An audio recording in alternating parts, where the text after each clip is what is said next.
Welcome to part 2 of Competency 6. In this video, we will work with discriminant properties. Okay, before we begin, let's make note of the properties of the discriminant. It's very important, especially with this calculator.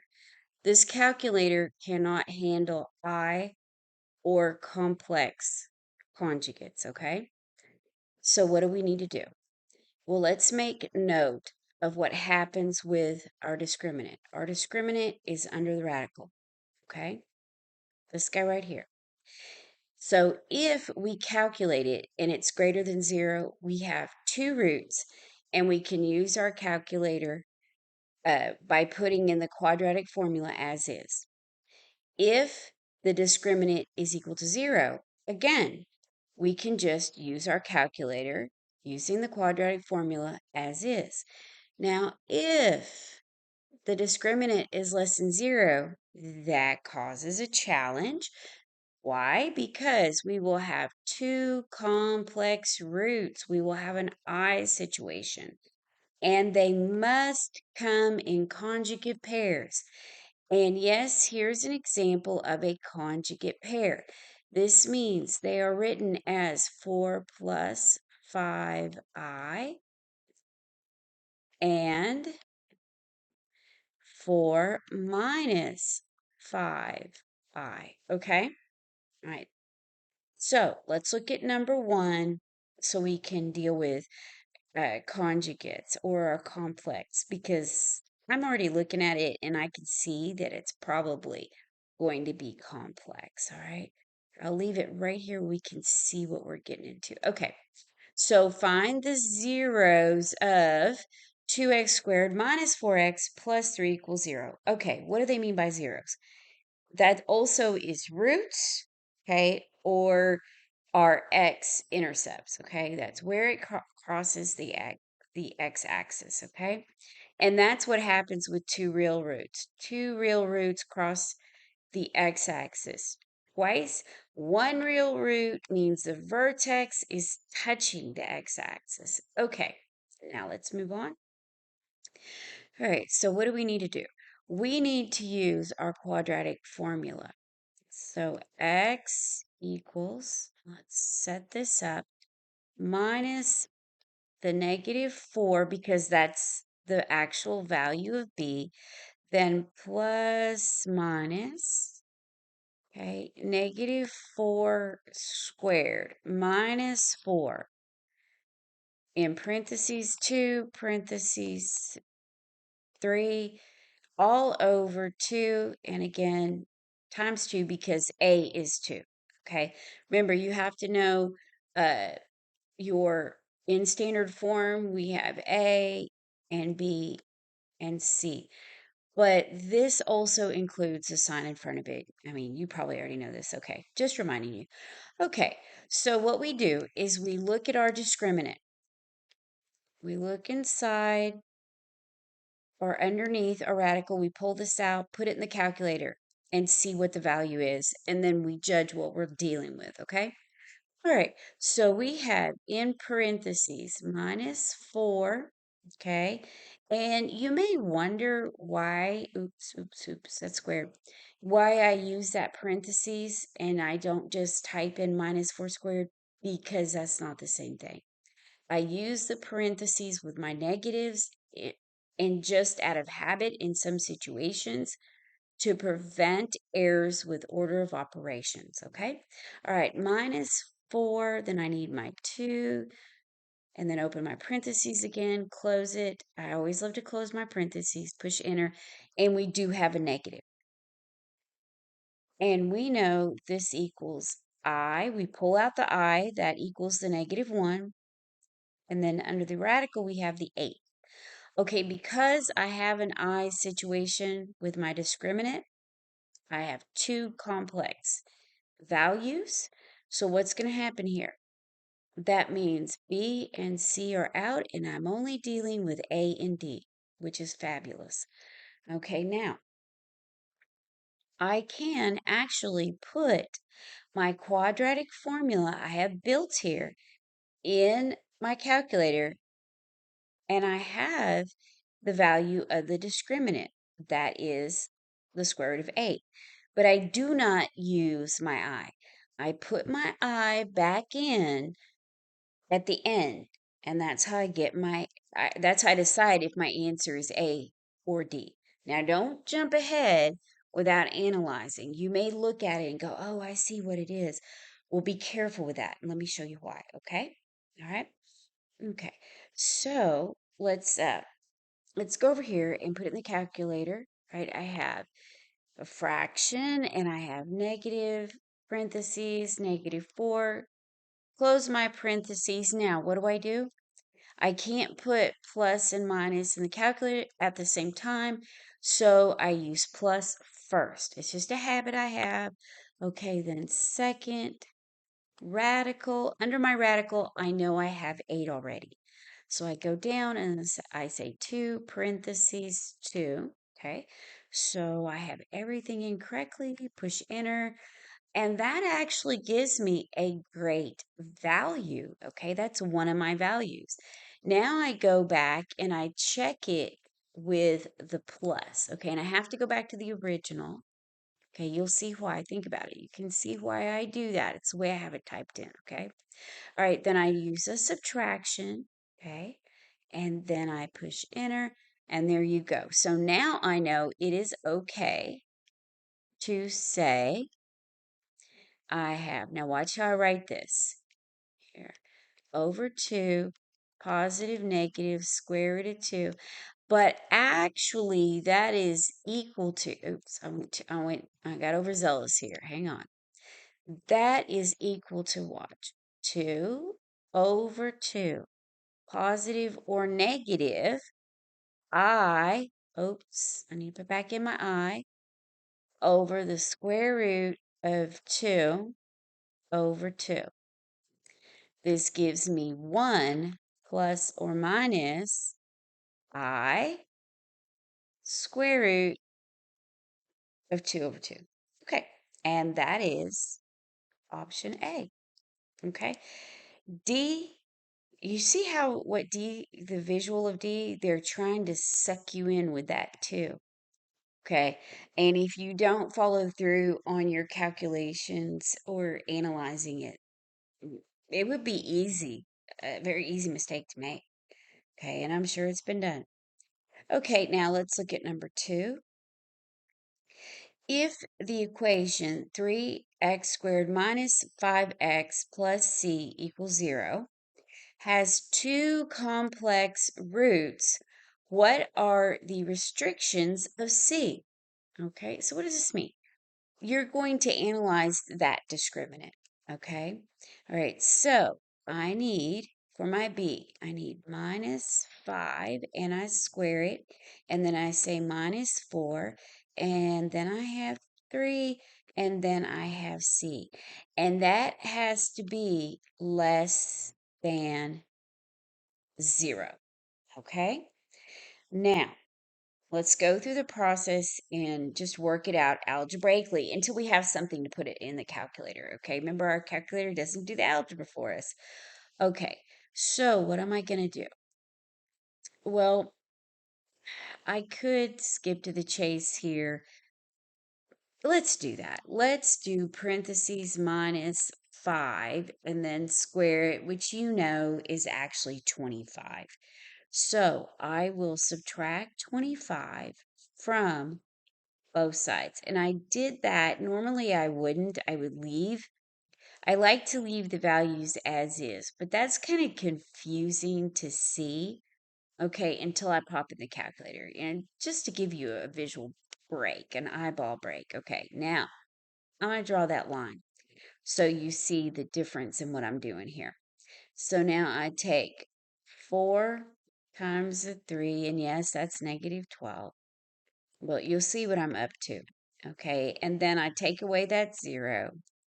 And now I divide both sides by this 4 times -4 times 3.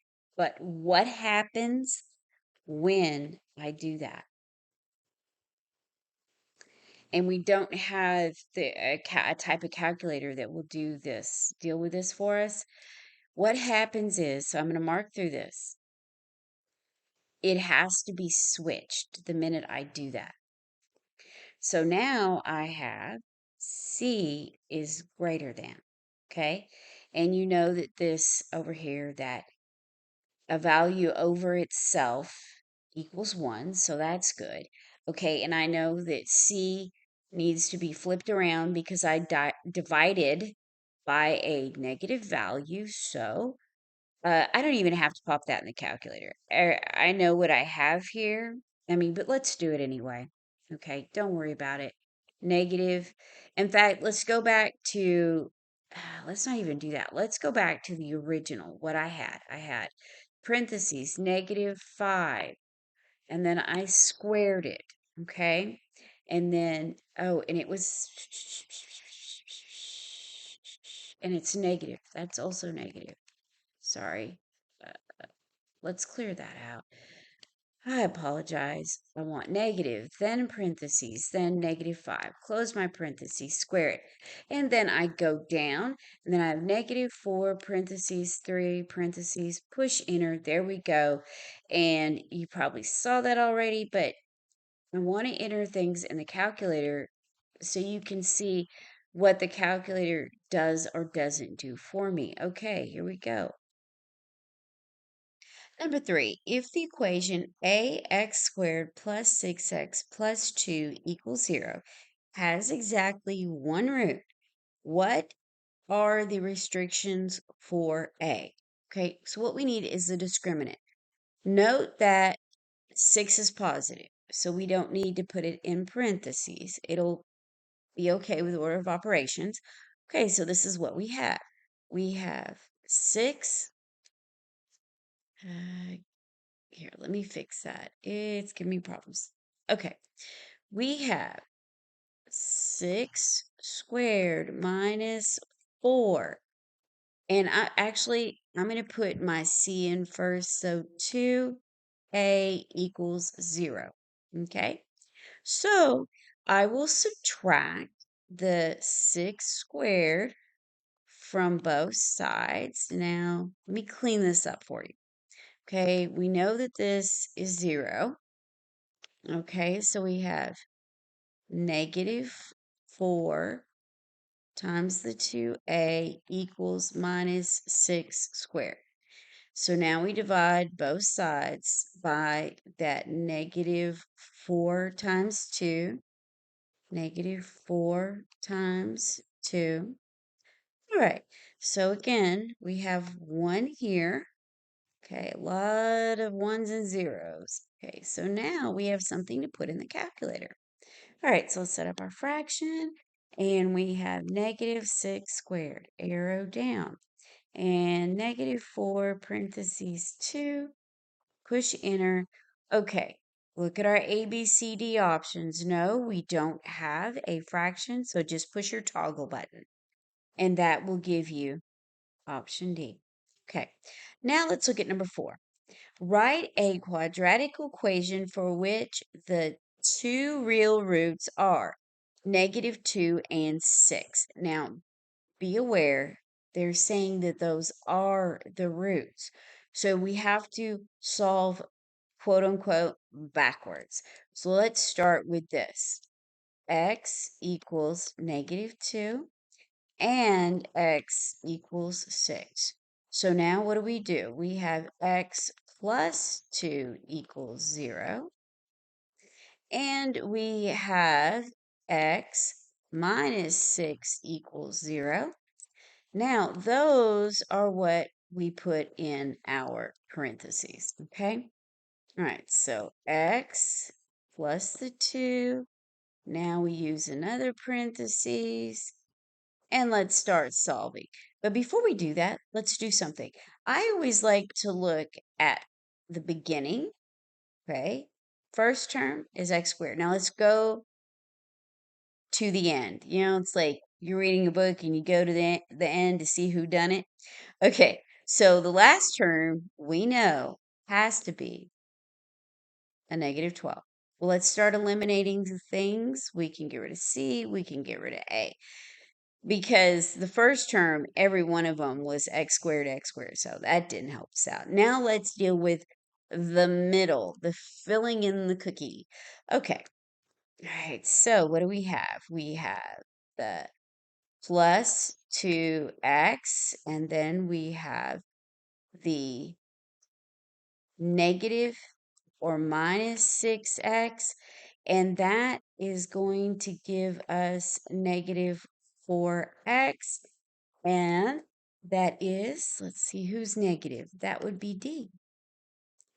B didn't pass. Okay, great.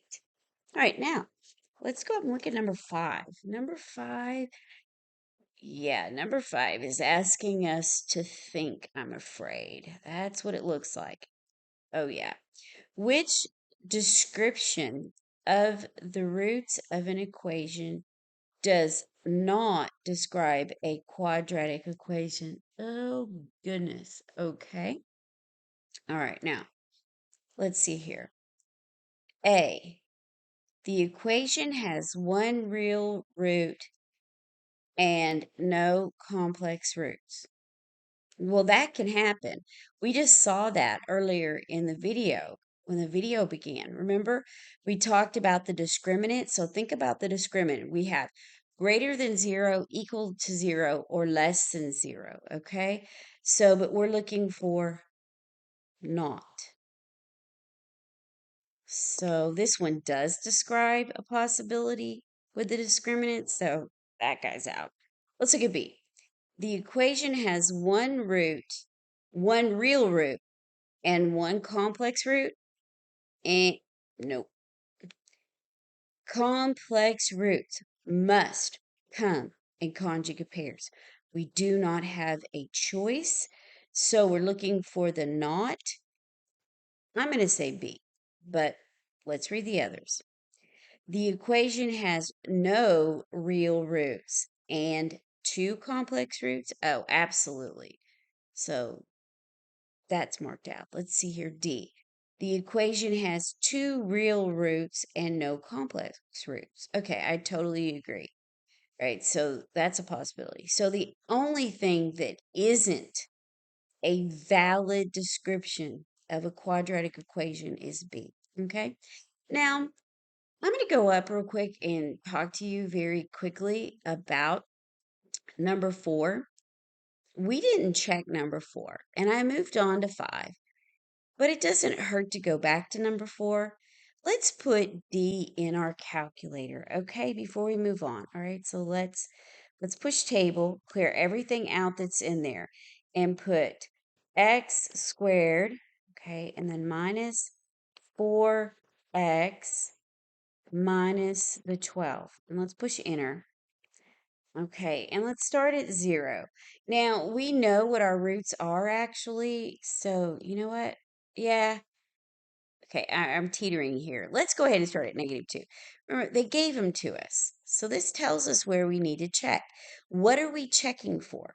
We're checking that when x equals negative 2 and x equals 6, that the y on the right-hand side, we get 0. Okay? So let's just go through and do it. Hey, let's do ask instead. Oh, yeah, that'd be great. We can do both. I'm teetering between what to show you. We just need to look at all of it. Oh, wow. See there? That works. Now let's arrow down to 6. And there you go. It works. So that verifies D is correct. Now, if you haven't watched other videos with me, I mean, you can move on and get past this if you like, okay? But anyway, if you haven't watched any videos with me and you haven't used this, we can go to this ask right here and push enter. And then we get this. Okay, now this is from a prior question, obviously, so use your delete to get rid of it. And just type in negative 2, and it gives you 0, so that's verified. Type in 6, push enter, that gives you 0, so that's verified. That's just a little faster way to get to it instead of arrowing up and down. And I mean, sometimes I do arrow up and down because I want to know the values in between, but for this, you could have just used ask and gone to it. Anyway, I needed to show you that so you could use this during a test. All right, let's move on to number 6. Number 6, which of the following represents a graph of 2x squared minus 4x plus 3 equals 0? Now, we have already seen this, okay? So all we need to do is put in the calculator and look for each vertex. Whichever vertex exists in our calculator, that is what we want to select. That will be our graph, okay? All right, so let's type this in, go to table, and let's see here. Oh, yes, we already have it in because we actually used this same equation in a prior question, okay? So let's push enter. And let's begin at 0, okay? And we want to go by steps of 1 because our ordered pairs for our vertices is 1 by ones. Okay, now let's go to auto, enter. There you go. Okay, I have 0, 3, but now I see 1, 1. And then it goes from 3, 1, 3 with the y value. So I know that my vertices is 1, 1. That is option A. Okay, and we see that B is, that vertices is negative 1, 1. Well, that's not an option, so let's get rid of that. But we can go up and look at negative 1, and obviously it's not going to work. That's not what we're looking for. And then we can go to negative 2 for C. Again, not what we're looking for. And D, we already saw 1 when we looked at A, and of course, that's not valid. Okay? So it doesn't take but a second to see it with our calculator. This calculator, at least this calculator does help us with this type of a question. It'd be great if all the questions were like that, right? I doubt it. Okay, so let's look at number 7. Which of the following represents the roots or zeros of x squared minus 2x plus 2 equals 0? Okay, we need to check the discriminant. Okay. All right. And let's see here. Let's go ahead and pencil it out. And I say we need to check the discriminant because look at your A, B, C, D options.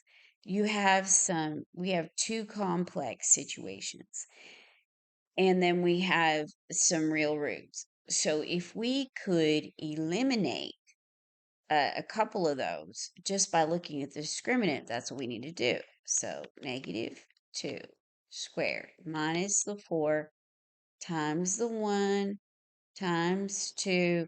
Let's put it in our calculator, see what that equals.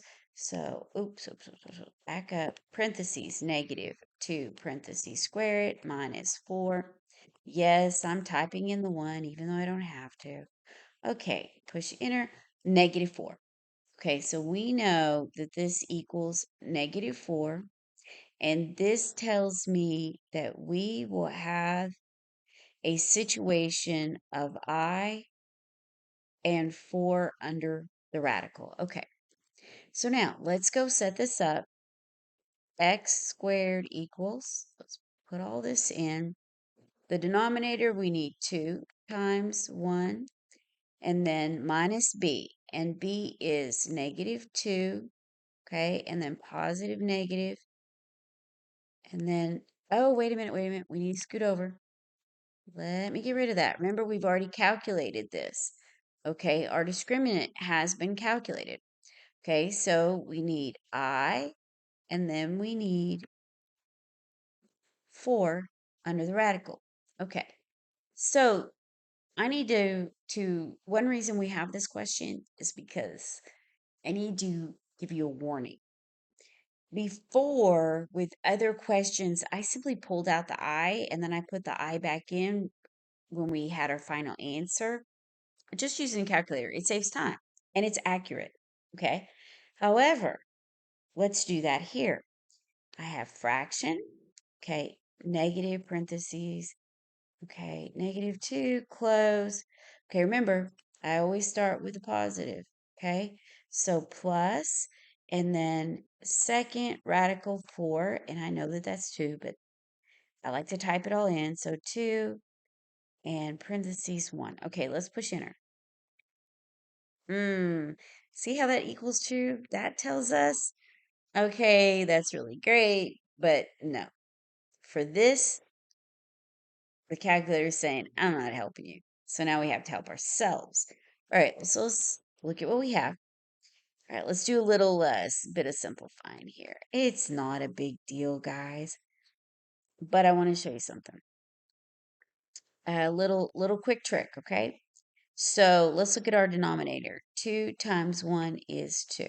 And I noticed that I had negative 1 times negative 2. Here, let me show you what I'm talking about. Negative parentheses, negative 2 parentheses, okay? That first part.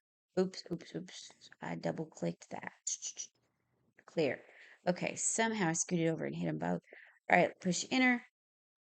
That actually does equal 2. Okay, now that's this first part here. Let me change my highlighter. Okay, that's this first part right here. Okay, so now I need to say positive, negative, and I, but the square root of 4 is also 2, and that has to be over 2. If you remember your rules of splitting up your fraction, remember those rules. So what does this really equal? Well, 2 over 2 is 1. I still have my positive negative, and then 2 over 2 is 1. So then I have 1i. We do not need the 1 in front of the I. So we have 1 positive or negative I. And that is option A. And we could have and should have eliminated B and D before I rambled on. But anyway, you saw that it had to be I. And now we've gotten rid of our C. Okay. All right. This is the last question in this particular video. Oh my gosh. I wanted to thank those of you who are leaving comments about the fact that some of my videos have actually helped. You guys are the best. So kind. And I know I probably won't help everybody, but at least some of you are getting benefit. I will keep going. And when you comment and tell me that I could do something better, I will redo the video. I might have to delete the video and repost. Forgive me that because then your comment is gone. I wish it wasn't. But still, you're reaching out to me and you're commenting, you're giving me feedback, you're telling me the things you want, and some of the things you've asked for are in the works. I just have to do a little more to get them for you. Thanks, guys. You guys are amazing for liking, subscribing, and sharing. Happy testing. I wish you the best.